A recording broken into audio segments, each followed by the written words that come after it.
Question 4. Once more, we'll read from the top.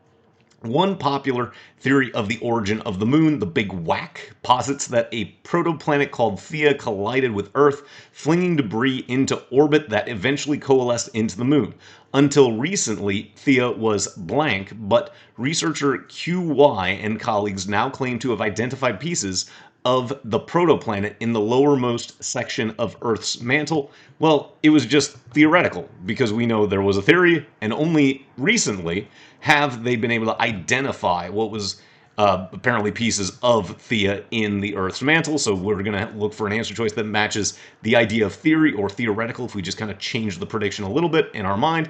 Choice A, desultory, is going to be a negative. If you don't know what it means, you have to leave it open and add it to the vocabulary list later. But if you do, you know that A is too negative. Then choice B, same general kind of categorical issue. This is too negative for spurious. Goodbye to choice B.